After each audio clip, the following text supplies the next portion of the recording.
You are now tuned into Flipping the Birds, a Philly Sports Network podcast. What's going on, Eagles fans? Welcome one, welcome all to another episode of Flipping the Birds.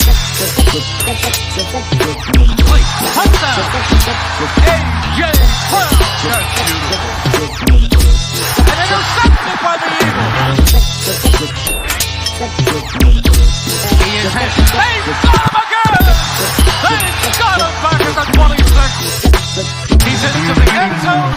Touchdown, Eagles. What's going on, Eagles fans? Welcome one, welcome all to another episode of Flipping the Birds. I'm Brian Cameron alongside my guy Eric Reese, and today we have a very special guest from the Eagles and Flyers team of PSN. Chris, I'm terrible with last names. I should have warned you ahead of time, but I blame Eric. Chris, Babos? Babos. Yeah, like a sheep. Babos. There we go. I blame Eric for us being late, by the way. But we are here. Eric We had to wrap up. Held up in traffic. I don't know what was going on over on his side. It was a good reason. It was for good reason. It wasn't just like, oh yeah, we're waiting for somebody to like come back from whatever they're doing in the bathroom.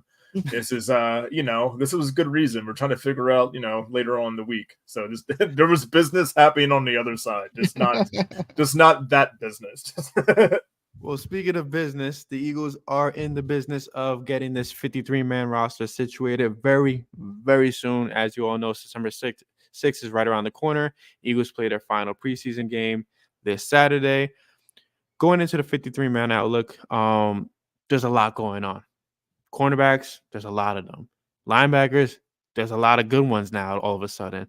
Wide receiver 3, there's a lot of them, but do any really stick out?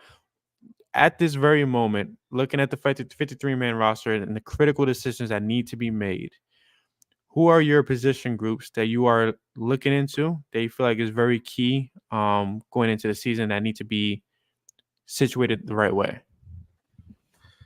I'm going to say, and starting with the offense, it's always going to come down to pretty much like who's going to be your weapons receiving, including tight ends and your offensive line. I'm not worried about running back. I'm not worried about quarterback.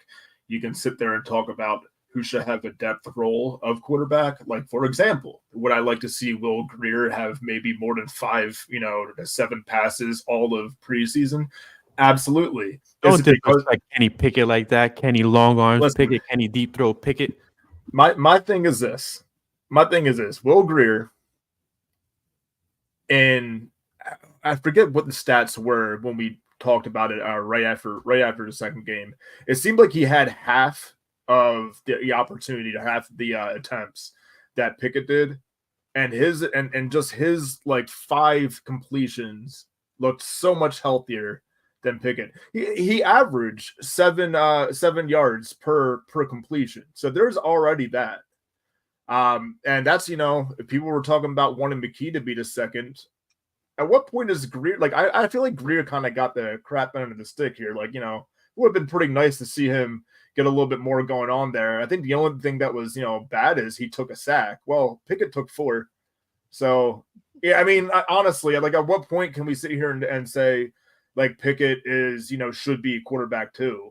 And that's kind of the only conversation that's going on with the quarterbacks. I mean, obviously Jalen's your guy.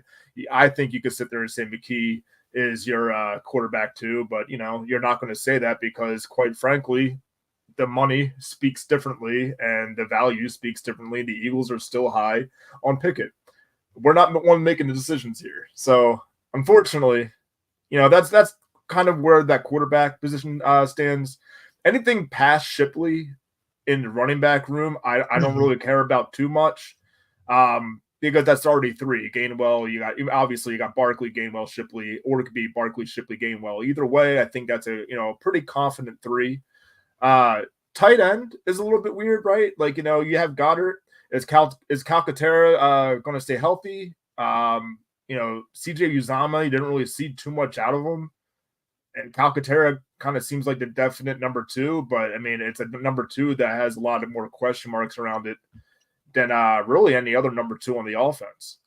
Then the offensive line, I don't really think, again, there's too much of an area of grievances when you come down to the depth there. Like, yeah, some of them were hurt, but that's probably going to happen in one of the most violent positions on offense. So, yeah, I think everything that you see here is there's no real battle for a number one role. There's no real battle for a number two role. Outside of maybe the quarterback group, but I think that it's a foregone conclusion, unfortunately, that Pickett's going to be a quarterback too. I think Shipley has a case to still take Gainwell's place, but that's not going to come from preseason. And Brian, to what you were saying from the wide receiver 3 situation, I still, I'm still on that fence where if Greg Ward was here, why not Greg Ward? That's where At some point, you have to let Greg Ward be Greg Ward and just let him live. He doesn't need to hear his ear ringing every single time we do a podcast on Tuesday nights at 7:30. Hey, I mean, I'll keep it going. It could be my thing. It could be he could be retired. It'd be like, yeah, you should get him out of retirement. So you said that there's not too many battles for starting position or number 2 role. Where do you see the linebacker positioning going? So a lot different as far on the defensive side. I think there's a lot more room for competition. I think, however, and I will, I for the most part, the secondary I think is locked down. Gardner Johnson, and by the way, is he healthy? Because if he is healthy, I think he'll be your starter. If he's still dinged up a little bit, then I don't think you're rushing him back onto the field because Vontae Maddox really is not a bad option there. Reed Blankenship, he doesn't have to do too much to keep his place over James Bradbury. I think the one real standout is, will Keely Ringo overtake Isaiah Rodgers for sure? I think that's the real part that you kind of have to look at there. But we're talking about a good problem if that's interchangeable. Linebackers, I think we've hit this one like a dead horse at this point. It's going to be White and Bond. But we didn't see a stinker of a preseason from Trotter and from Dean. And your defensive line, that's pretty much been well established from the beginning. And you have awesome depth along the defensive line as well in Brandon Graham's last season. So, yeah, not a lot has changed. It's going to be more of a fact, and we'll talk about this later, if, we'll finally see a ramp up of starters on both sides of the ball and for how long. How do you see things panning out, Chris? Before I go deep diving on the linebacker position and cornerback, how do you see things kind of going for those who are fighting for a starting position or even for the second spot? Yeah, I think Eric's kind of hit the nail right on the head. You've got the that second quarterback position. It seems like they're trying to showcase Pickett. I don't think it's gone exactly as well as they would have hoped, a la Sam Bradford several years ago.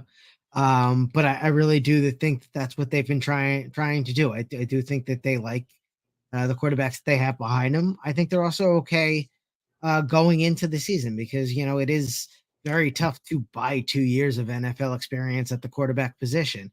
They really didn't pay a lot for it. So when you really think about the cost acquisition to get him in here to back up and learn from somebody like Jalen Hurts, I feel like they can at least survive in the event that, knock on wood, something does happen to Hurts. So, while he hasn't had the greatest preseason, I feel more comfortable with Pickett than I do a rookie quarterback. Having said that, if you can get something that, you got for Bradford for a second round pick, something like that, I think you definitely have to explore that route. And then you just live with, having a Tanner McKee, having a Will Greer behind them. So I definitely think that's kind of where the quarterback stands. I think they're happy with all 4 if they can retain all 4. But I think that ideally they'd move Pickett to Minnesota. JJ McCarthy goes down and suddenly Minnesota has another need for a quarterback. So Howie Roseman's probably staring at his phone waiting for that Minnesota area code to pop up. But I think that they're pretty happy with what they've got at that QB spot. I'll touch on the cornerback before letting you have your tirade over the linebackers. We've always needed linebackers for years here in Philly. So having 4 that are in that conversation is awesome. So I'll let you have that in a moment. But the cornerbacks, I really think Isaiah Rodgers is underrated. I know he got suspended for the gambling issue. I know that there's what he's come out and said that he hasn't had anything to do with it. So it's one of those things that uh, he's ready to get back in the league, and he's waited a long time for this opportunity to now stand either on the other side of Slay or on the other side in that slot area. I honestly, based off of what I've heard and seen on video, I think Mitchell's kind of got the headway on that slot position. I think he's earned it, and you talk the talk with AJ Brown and Devonta Smith, and you can pretty much play anywhere you want, as far as I'm concerned. So, uh, I think it's a good position to kind of have the depth that they have at cornerback, because it's been a while since we've seen that in Philly. Mhm. And then that linebacker position, I like the fact that there's 4 names in the conversation when I wasn't sure who was going to take the first 2 to start. Let me tell you guys a story, All right. a Philadelphia story Story time. about 2 young men on the road to redemption. One being kicked out of his. Are you reading a book while it's storytelling time? Well, I think I heard this story before. Okay. You know what? Here's what I'm doing with the linebacker position. Go ahead. Obviously, Devin White. I've said it multiple times on the podcast. I feel like this Devin White is a replication. Is another version of the Alshon Jeffrey signing, where we get him on a 1-year deal. They extend him towards the end of the season, keep him in Philadelphia for the next 2 to 3 years. The linebacker 2 role, Eric. I've turned the corner. Uh-oh. Nakobe Dean will be the starting linebacker besides Devin White. I feel like over the last several practices, several preseason games as well, Dean has shown a resurgence in his game. He's also shown that he has a fire underneath his ass because of, hey, Bond came in here and he was a talk of the town for majority of the offseason. But I feel like it was for a purpose. And I feel like Vic Fangio, the Sith Lord that he is, manipulated his way to get him Nakobe Dean to come over to the dark side and turn into Darth Dean. And that's what we're going to see in this season. I feel like it's going to be Devin White, Nakobe Dean. I think Vaughn will get his snaps here and there. Jeremiah Trotter, they'll bring him along slowly. But I am stoked to see and stoked to say that those 2, to me, will be the starting linebackers come to the season. I'll take it back. I put the book down. I have not heard that one before. No, For all intents and purposes, man, I'm happy to be proven wrong about Dean. Hopefully, as far as preseason goes, absolutely proven wrong, because I didn't think he would make it out of the woods in preseason. If that's the trajectory we're kind of looking at this, then sure, like I could buy into that. Like I do believe that he's had 2 pretty solid games. I don't see that kind of stopping for week 3, and we'll see what kind of reduced time he gets. If he gets reduced time, I would think that's more of a good sign. Now, to that, if he does take on a starting role, now you have to bet on health. So if you're betting on health and he can stay healthy, what is the ceiling for Dean? Is it do you think that you can project that pretty much for Dean? Because it's like, how you can project some people's ceilings as a prospect, like, just before they're drafted, and they're like, oh, they should be this. Well, Dean's still that in a lot of ways. So like, what would you say is, his ceiling? I mean, we know his floor. We've seen the floor. So you remember that scene where Anakin and Obi-Wan were fighting, and Obi-Wan owned them. He was like, "You're supposed to be the chosen one." I feel like that's Howie Roseman to Nakobe Dean when Vic Fangio started saying Zach Bond.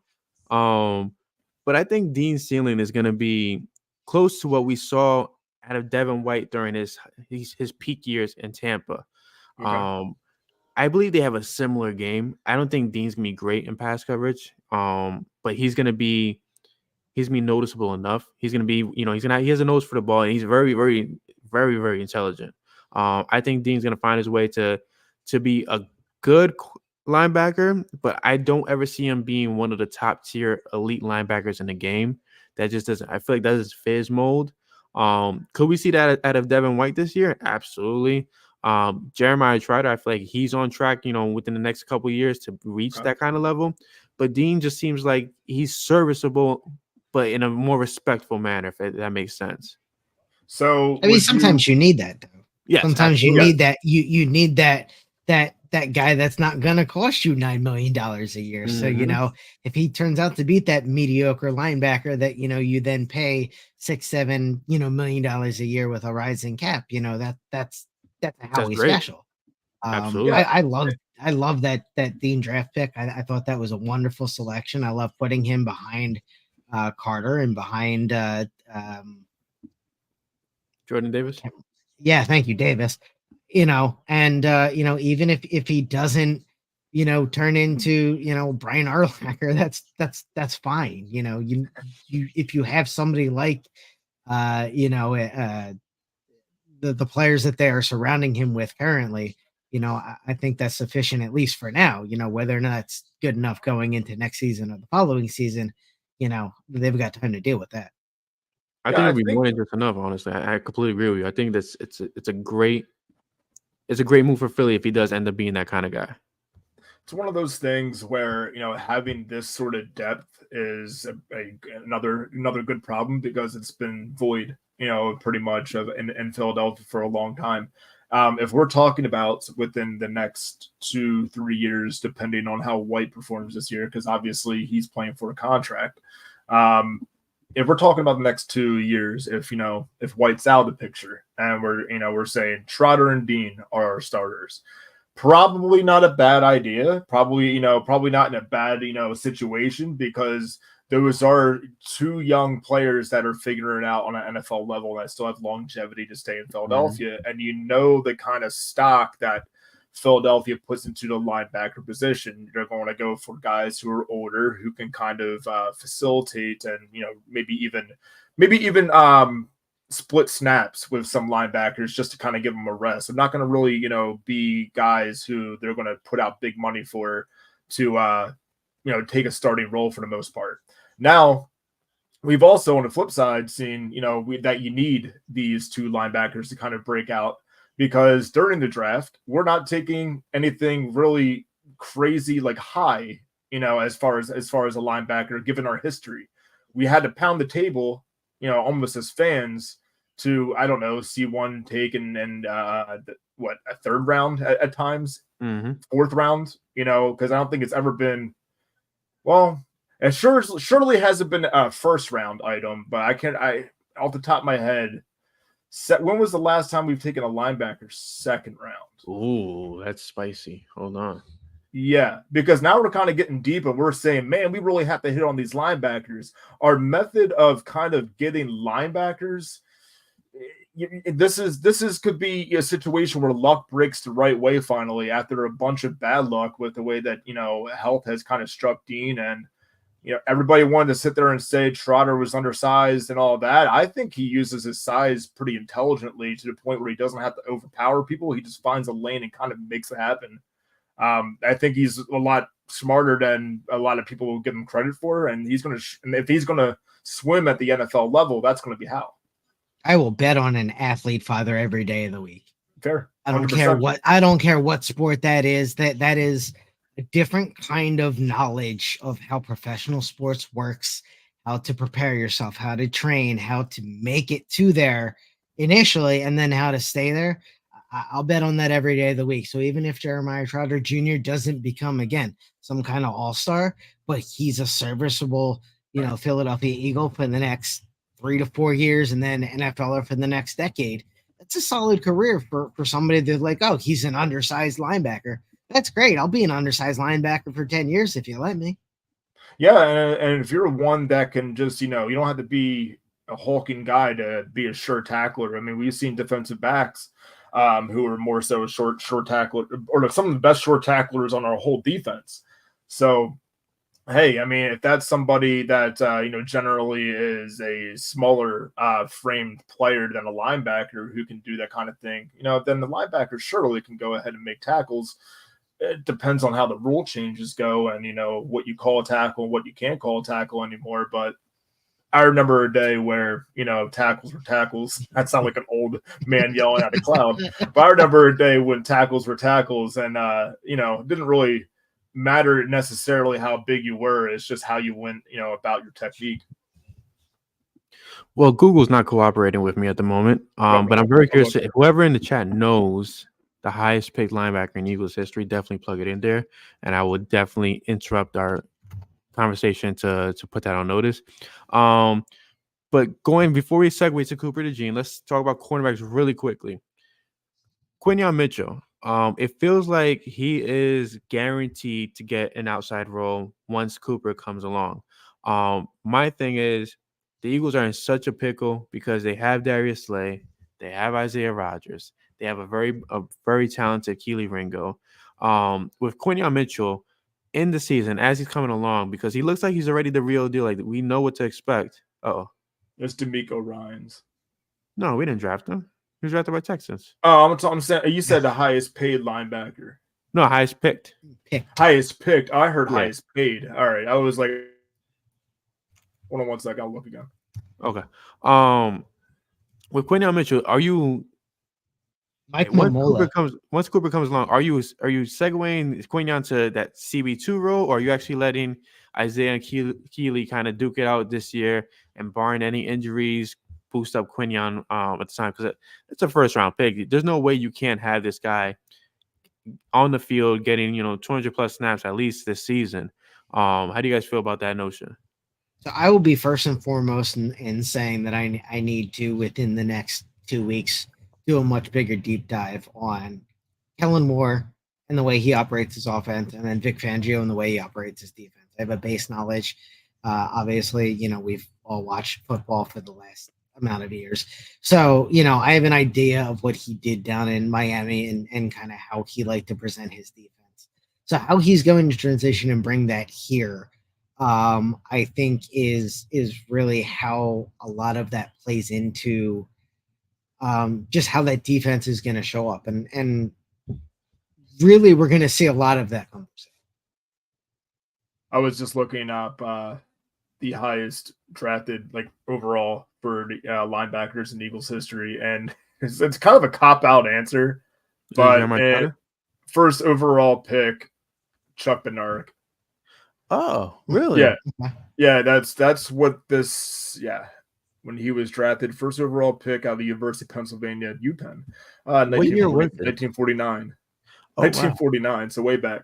I'm going to do my other piece of research real quick and try to look at the most recent time they picked a linebacker in the second round.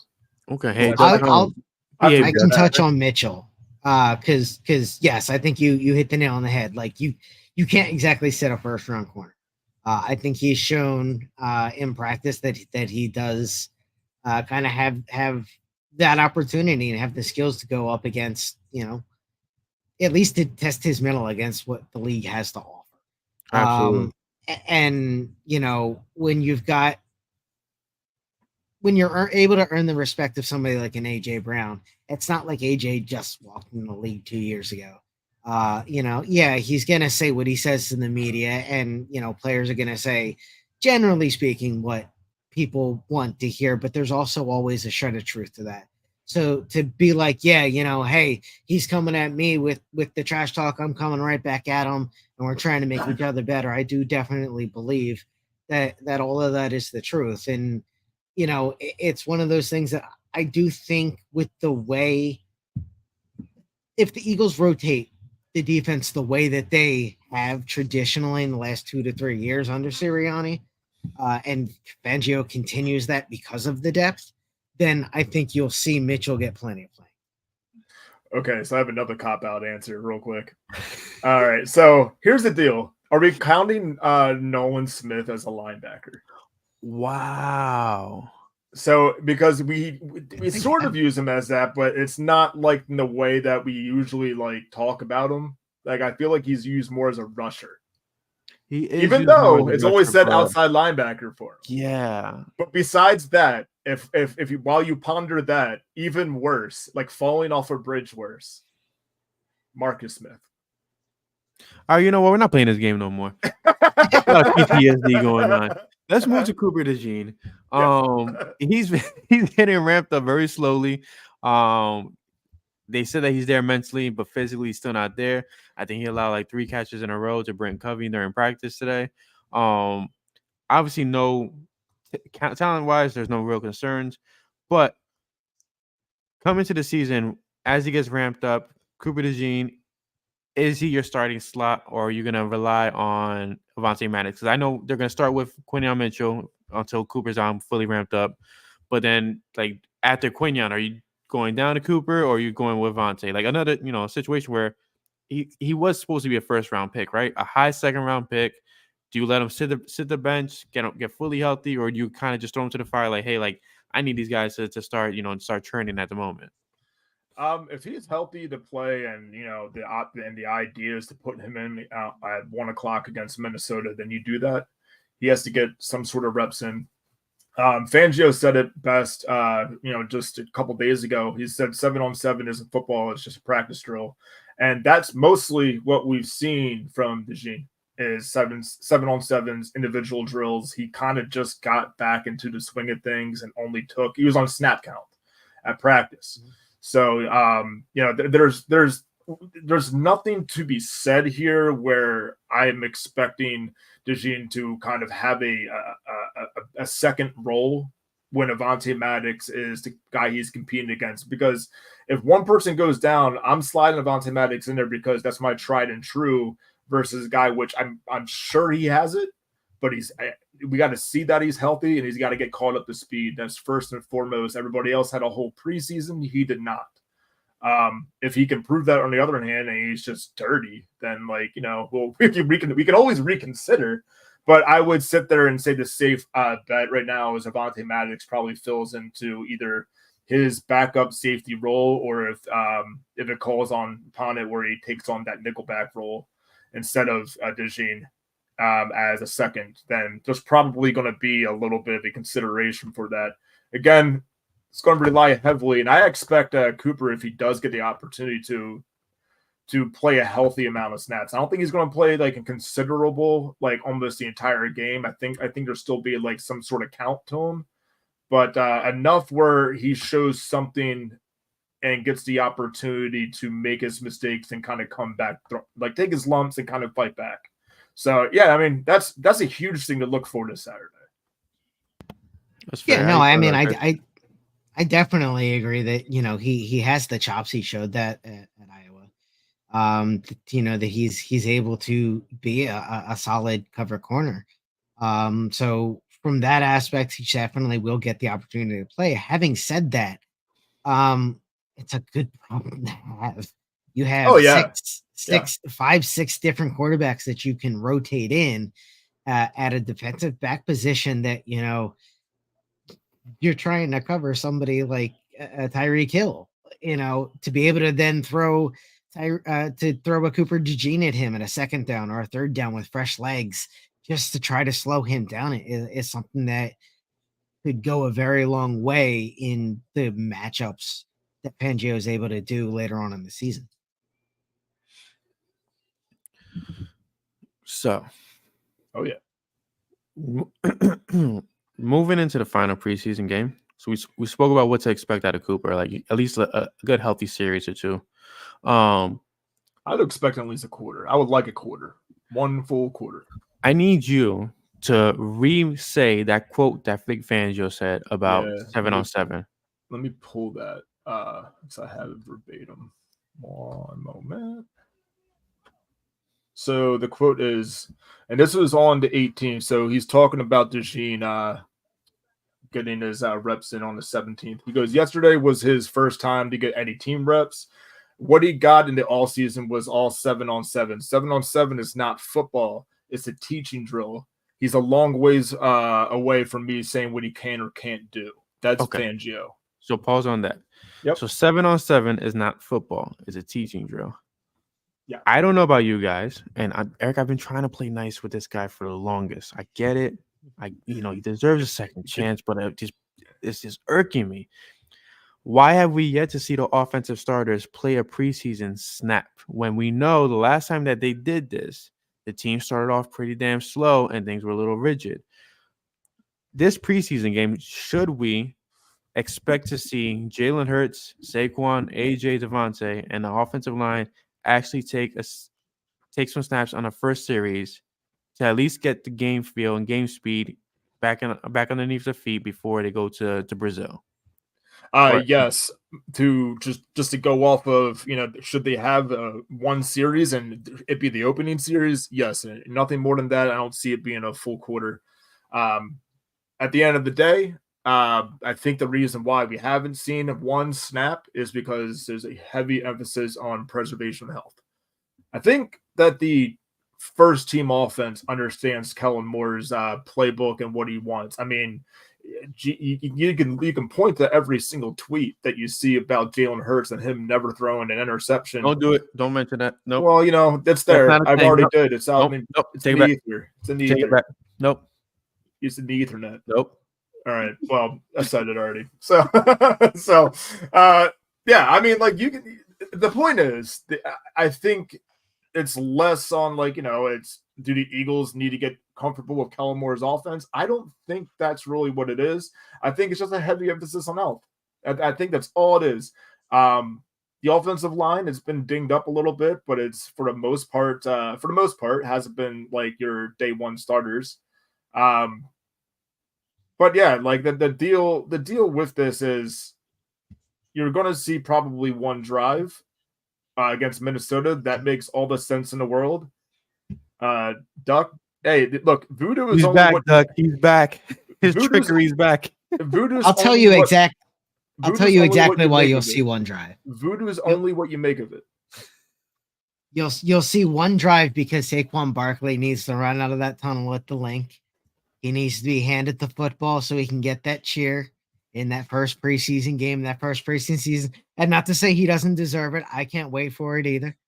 But there's no reason to really put these guys into that preseason game. I get they started slow. Everybody started slow in the first 2 to 3 seasons, 2 to 3 weeks last year. The emphasis to me on health, I agree, is dead on.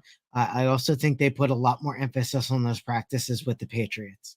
I feel like they got way more out of that competition against another NFL team for those 4 days than Nick Sirianni put on any of those preseason games that they contested with the officials running the sidelines and everything like that. I think that's good evaluation for those fringe roster players. I don't think it really does much of anything for those first tier starters. Even some of those backups that are kind of solidified in, I don't think the preseason at this point holds the weight that it used to even 4 or 5 years ago.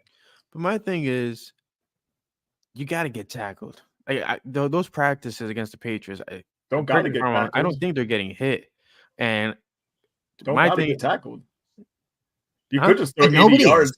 You Nobody's don't getting gotta get tackled in the entire league. You don't got to get tackled. You can just throw a ball 80 yards to AJ Brown, and that's how that goes. You could But just do that. I need Saquon to get hit just so we know it's like, he's prepared for the season. I need Jalen to get hit behind the line of scrimmage so we know he's prepared for the season. Like this team maybe looked terrible last season. It made Eric look like a genius. We're not doing that this year. All I said was what was happening. I didn't. No. We're not doing that. The little paddles don't do it for you where they run through and they don't even play Madden virtually. Like, get your asses on the field and get hit. Like that's all we need to know. Like, just get your feet underneath you, because come Brazil, you gotta start off hot. You gotta show that, I mean, there's articles out there where, from ESPN where they're writing off the Eagles as to be one of the teams that actually decline the most out of every other team in the NFL. But mind you, this team offensively, there's so much firepower where you shouldn't fail. Defensively, there's so much talent where you should be able to sustain teams to under 20 points, under 24 points, whatever the case may be, and allow your offense to succeed. We got to know that there's more than just proof in the pudding. I feel better Campbell about had the a quote. defense.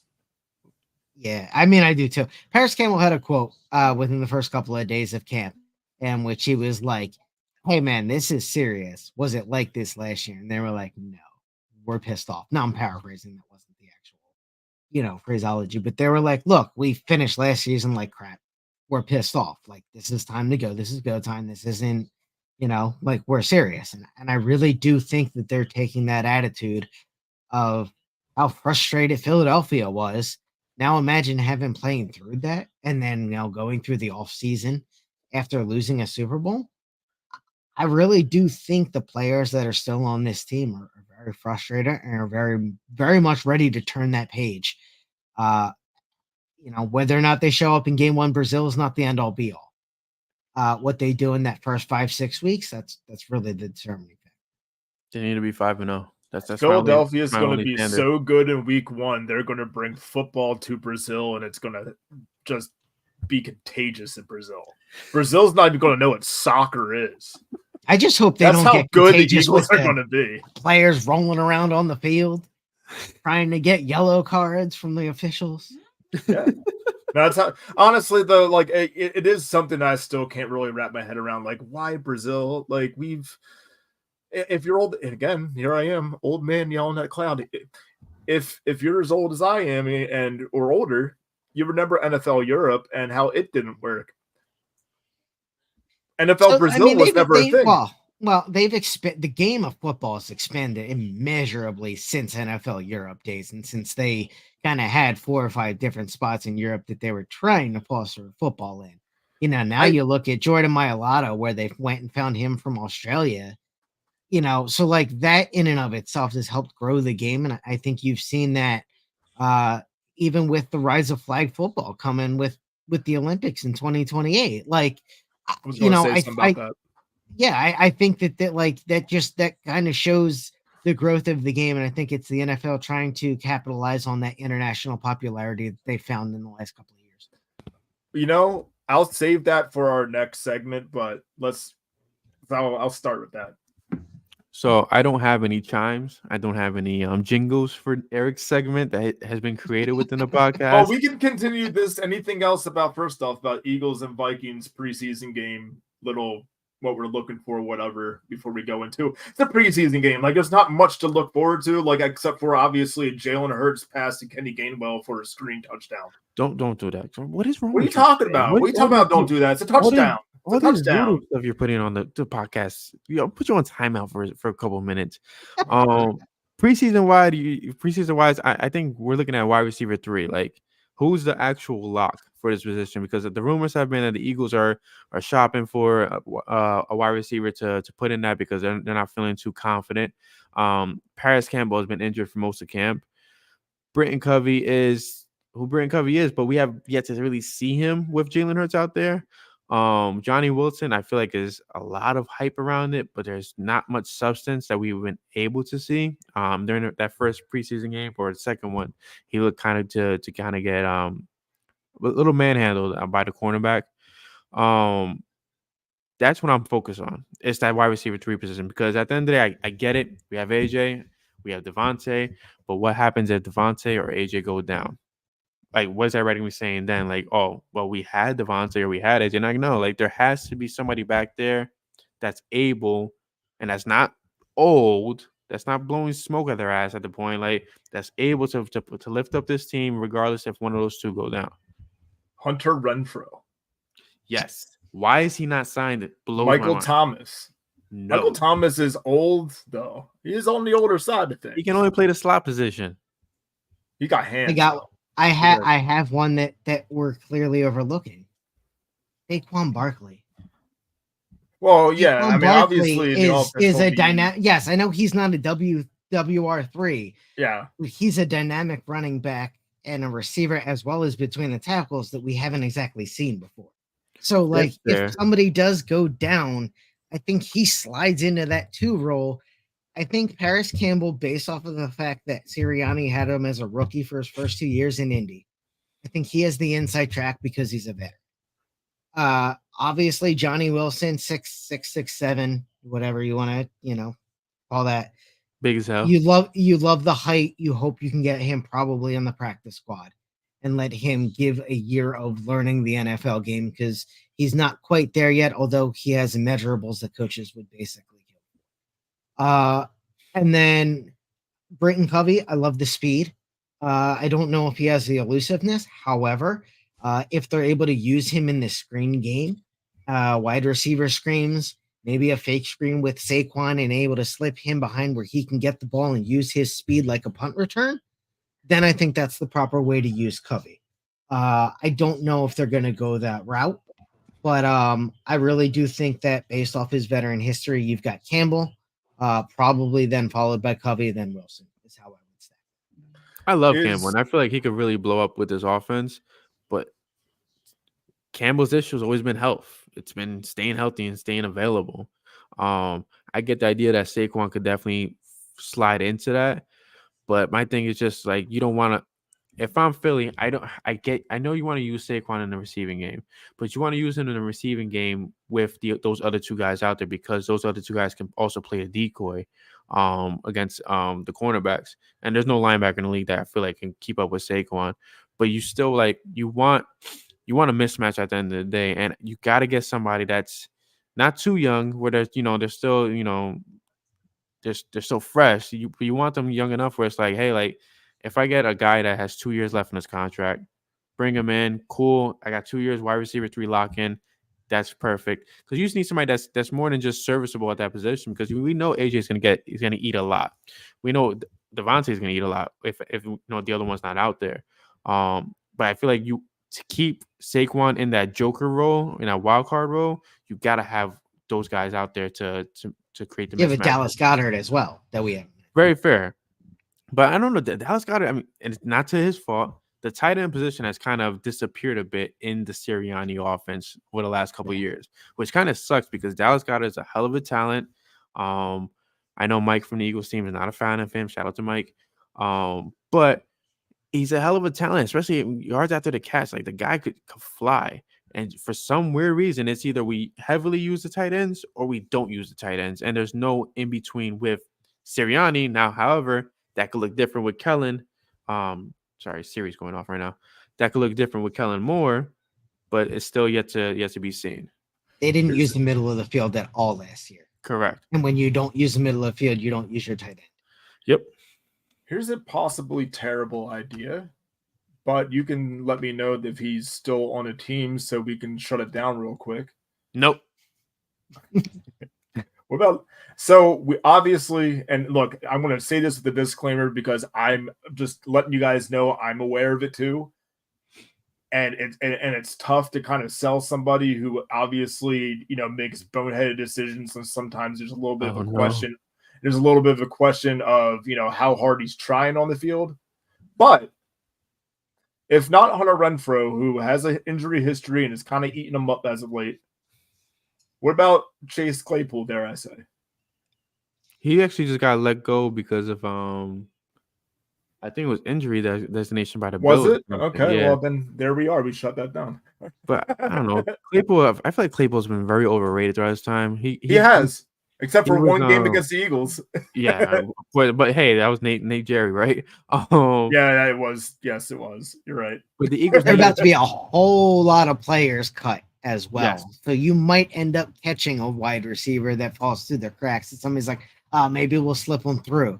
So, and Howie's crafty like that. I don't expect him to miss very much there. So there could be somebody that we're not even talking about that could be on that 53. I know it. I got the guy. He's a dual threat wide receiver quarterback. I got a guy. He's making the Colts roster. Shut up. I know. I got a guy, dude. We could have had it. You're lucky Zach's not here. Zach would be wrong, dude. His chair would be spinning right now. You kidding me? Doug, what is up with you and Eric today? What's all this bad juju you guys are bringing on the podcast today? Whoa, wait. Doc makes a good point. How do you feel about Rager? How do you feel about Rager? Absolutely not. We've seen that part. We just haven't seen the Claypool party yet. We haven't been invited to the Claypool party, dude. I never wanted the Eagles to draft Rager. I was always on the Justin. You were, and here's always dude, on. That's right up, dude. That's right up there with the safety from Seattle. Like, what's his face? You know who I'm talking about too. No, I'm sorry. I was on a whole different train of thought. The top 10 pick from Seattle that the Eagles passed on. Oh, Earl Thomas. Earl Thomas. Yeah. It's the same situation. Yes, Justin absolutely. Jefferson and Earl Thomas are in the same exact book with me. But And I it's feel like, like oh, that's the Jalen guy. Reagor was heavily influenced by the fans, and the reason I say is because if you guys remember that time period, let's not be foolish. Eagles pay attention to social media. They pay attention to a lot what the fans are saying, as history has shown. Recent history has shown. Was it Justin Jefferson? Jalen Reagor was a talk of everybody because they wanted Deshaun Jackson 2.0. They wanted the gadget player, right? But Justin Jefferson just finished putting like 200 yards in the national championship game, and they're talking about him only being a one-trick pony. Like that was the most mind-blowing aspect of everything for Eagles Twitter that period of time. I love you, Eagles Twitter, but this was one big miss. I mean, Justin Jefferson should have been an Eagle, hands down. But if he was, we would not have AJ Brown or Devontae Smith. That is very true. That is very true. But also, the Eagles do a pretty good job of kind of limiting Justin Jefferson. Oh, but absolutely. maybe that has more to do with Kirk Cousins, or had to do with Kirk Cousins. I'm still trying to wrap my mind how Tennessee lets AJ Brown walk out. It was fun though. We Yeah, really liked it. The fact that it was so AJ was on record saying that Jalen had told him, like, hey, like, you want to come, and AJ was like, it's not gonna happen. And Jalen brought it to Howie, and Howie was like, I can try, but it's most likely not gonna happen. Apparently, like a day before the draft, Howie dug into his pockets again, and he was like, hey, like, let's do this, and they pulled it off. Like that was the most phenomenal trade on draft night, in my opinion, just because the talent that they got, like, this guy's gonna go down in the NFL Hall of Fame one day. He's probably like the Julio Jones or Terrell Owens of his generation, and severely overlooked. It was one of those trades that the Eagles made that I remember sitting and watching the draft for years and years and years. And it's like, man, Oakland gave up a third rounder for who? Like, what a great trade. I wish the Eagles knew he was available and I would take him. So we're sitting there, and maybe it was the first round, and it's like, Eagles trade for AJ Brown. You're like, Eagles trade for... Wait, what? They traded for who? And at that moment, you're like, wait, they got Smith. They got... Holy crap. And you start putting those puzzle pieces together. Yeah, and he's been as advertised. That's the best part. He's been as advertised. Tennessee fans are like, oh man, we're so mad at them for him leaving and all of that. But you're gonna enjoy the player you've got. He's been so phenomenal to watch. Absolutely one of a kind. In that draft class, when Reagor was drafted to Philadelphia, it was Reagor. Right, and correct me if I'm wrong, but like I think there was 4 receivers that were kind of floating around the Eagles, area, and it was CeeDee Lamb, I think it was Henry Ruggs, yes, and I think it was Jefferson and Reagor. Now Reagor ended up being the worst talent-wise out of those 4, but like circumstantially, still not the worst. Oh, I knew you were going to go that route. That's so foul. I said the nicest I could. So foul. It's not foul. It's not foul. It's absolutely correct. Like, we all sit there and act like Reagor is absolutely the worst thing. It's like, quite frankly, we could have traded up in that draft class and still been kind of bit even worse.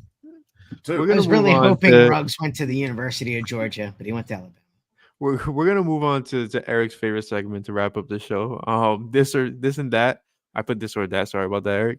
But you can lead the way on this segment. I was gonna say, let's talk about what we kind of hinted at earlier, the whole kind of international pool of what we call, I guess, American football and North American football. I don't know. How do you describe it? Like, we know we say football for the most part, but then well, there's football and there's soccer. Then there's football, which I guess I got to say it like that because I don't. Some people will say, well, what you're talking about, football or soccer? I'm like, well, we have anyway. It's a whole conundrum. But what I'm trying to get to is, we were talking about earlier how football is becoming a more international sport, and then there's flag football going to be coming up in the next Olympics. Now, with flag football coming in the next Olympics, do you think it would be fair if we just put some NFL guys in there and said, all right, have at it, we're playing flag football? Or do you think it's a sham and it really doesn't matter? It's all about just kind of being fast at that point and athletic because you're not playing in pads and we're not playing football the way that we thought. Not to say that other countries don't. We've seen Japan run wild. There's other countries in Europe where like Germany's won. It's as far as anything that was had to do with NFL Europe break up into those countries. They have it. Australia, you can teach these big guys football. I mean, Jordan Mailata, it's not that hard. I don't think. I couldn't imagine it being too hard of a transition from some part of rugby to certain positions in American football. So I guess at the end of the day here, my question is, are you for it being flag football, one? And two, would it be too much of an advantage? I don't think so. If there were NFL players playing padded football, like for hitting and all that in the Olympic Games, if that was the way that it actually went. So, I'm not for our NFL players playing flag football in the Olympics. I do think, and it's funny that you mentioned this because I stumbled upon this earlier. Correct me if I'm wrong. There's currently a flag football league, right? So my thing is like those guys are the experts in that field of the game, right? You don't have Stephen Curry, LeBron James, Kevin Durant playing 3-on-3 in the Olympics. No, you have them playing basketball games in the Olympics. That's kind of where I was navigating that. It's a little bit different. Yeah. I don't want to see Jalen Hurts out there playing flag football. Was the commercial sick? Yes, phenomenal. I don't want to see it though because you already have guys that are doing that. Now, can I see some BS happening where Patrick Mahomes decides, hey, I want to try it out? Yeah, absolutely. You're going to see a mixture of things of that sort. But the offseason is for a reason. And I don't want these guys getting too exhausted because even though football is only 16 games, those 17 games now, those weeks are so tough on their bodies and on their mental. Like football is really like a gladiator sport. Like that, they can't overlook that. So having an extensive time of more games out there, sure, it can help sharpen them, but it can also hurt them in the long run because their bodies are not acclimated to that kind of off season per se. If it was padded, I still wouldn't want them out there because they freaking tear an MCL. There goes my freaking season. I just prefer that the NFL players stay away from that because it's not that they're more fragile. It's that they're playing the toughest sport in all the world, in my opinion, except for probably rugby. They're playing a very, very. I would put hockey in there, and there's no real, nothing really stripped away from that game either, too. So that's kind of like why I even entered the equation of like, hey, let's have padded football, full contact and everything. Because I mean, if we're having it in hockey, why not in football? If you're introducing the sport, right, then the responsibility is to be as authentic as the sport. Which, I mean, look. They're replacing breakdancing. So well, I was just going to say, how does that make it to the Olympics before like football, baseball, lacrosse? Next is disc golf. I'm fine with disc golf. Yeah, in the Olympics why not? In 2032, why not? But no, when it comes to flag football, look, I like it. It takes some of the physicality out of the game itself. What I would like to see, and it's probably not exactly realistic, but with residency statuses and passports and all of that, I'd like people to see the Joseph Alvarado route, where he took Puerto Rico men's basketball to the men's Olympics. So maybe every flag football team gets like one NFL player exemption from a country of residence. And it's like, all right, maybe you got to choose. Maybe you only get an AJ Brown, but you only get one or two. You want to know? And then maybe you go that route, and it's like, then you can kind of get the different players, where you've got a Mailata competing for Australia and these different players that I'm sure have various backgrounds that I'm not even familiar with. All right, so go around the table real quick. Who would be your one representative you're spending from the NFL? One representative. You can give a troll answer than your real answer too, because I got both. I got a troll answer. Send Christian McCaffrey. Real answer, representative. I wouldn't mind seeing Kirk Cousins play it because I feel like Kirk Cousins is like this generation's version of Phillip Rivers, where like it's just like he does the most hilarious things when he's amped up. So I would love to see him on a flag football field, just like super amped up and yelling at the opposing defender that didn't touch his flag. That would be kind of cool in my opinion. My troll answer is Tyreek Hill. Send Tyreek Hill because nobody's going to be able to keep up with him except for like I don't know, Noah Lyles. Yeah, Lyles maybe. That guy's a clown. My real answer, honestly, mostly because he expressed an interest, I would go AJ Brown. I mean, oh like, my God, would like, that be awful like you've ambassador? got to try to get a flag off of that man. No, thank you. I can see AJ Brown smacking a couple people away from the flag, like little mosquitoes. Like, get off of me! I deal with worse in Philly. I'm about to say, I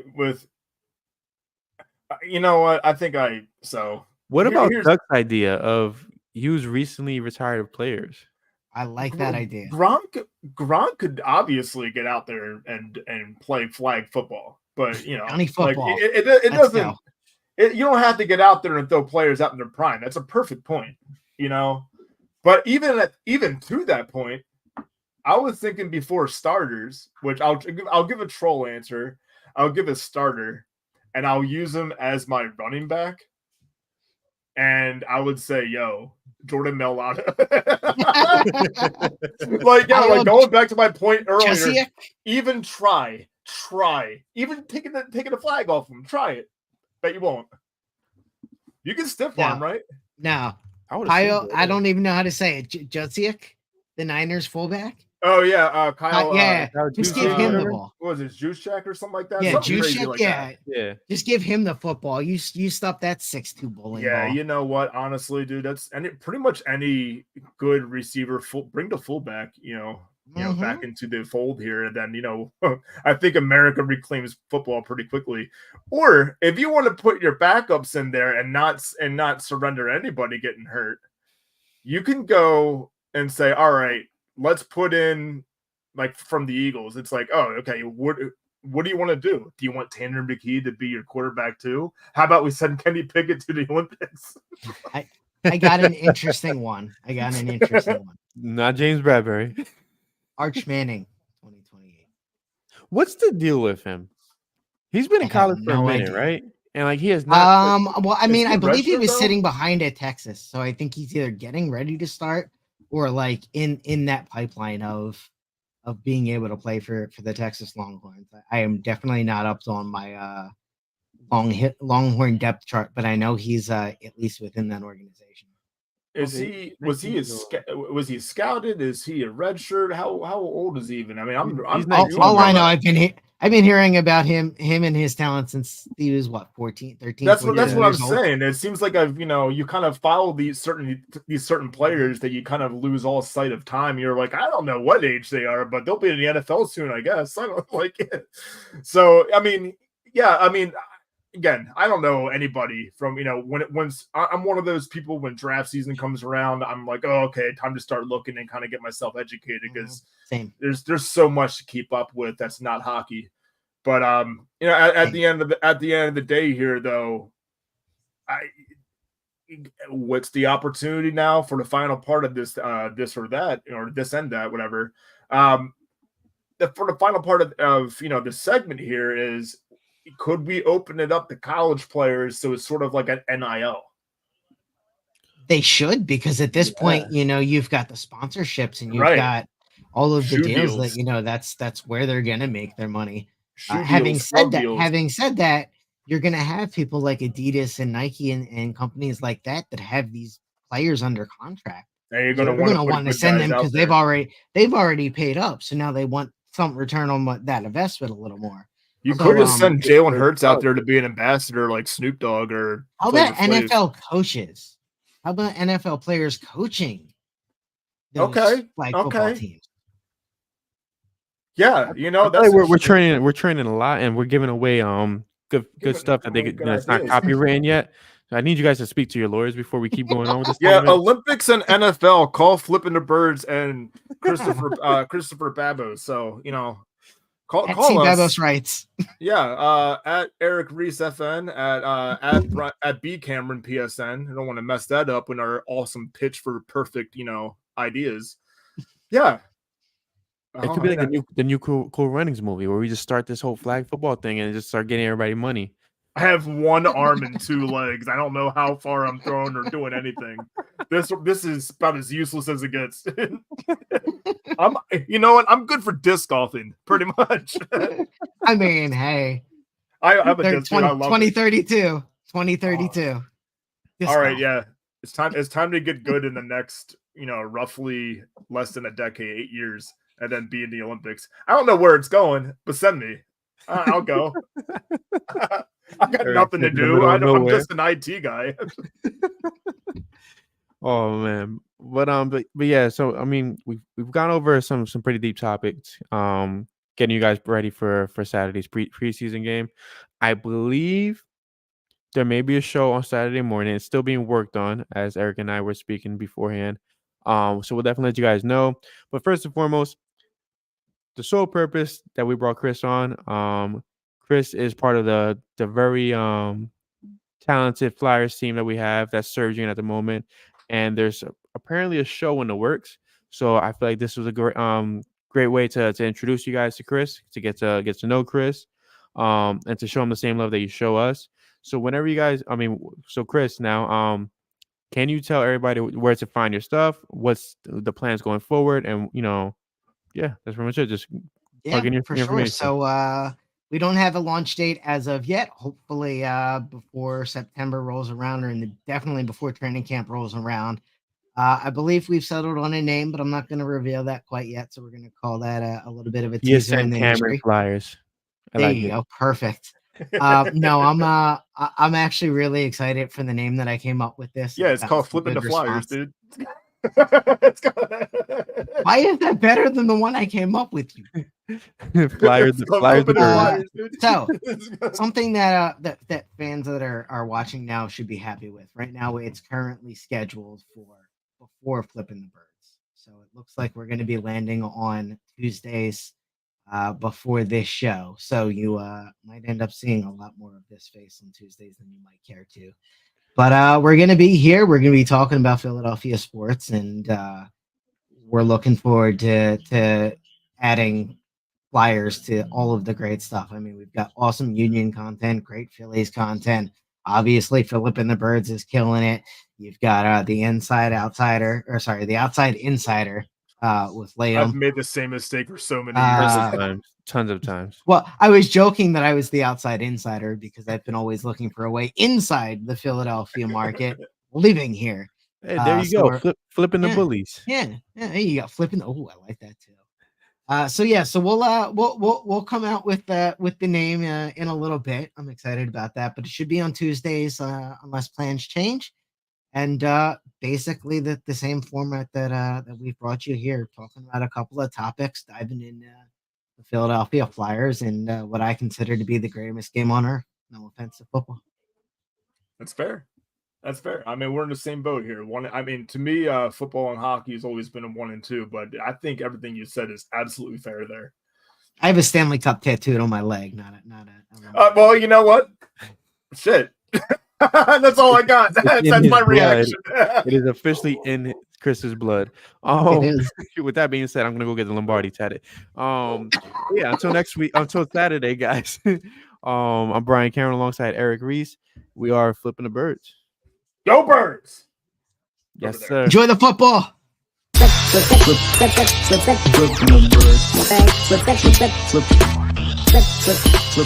Flip.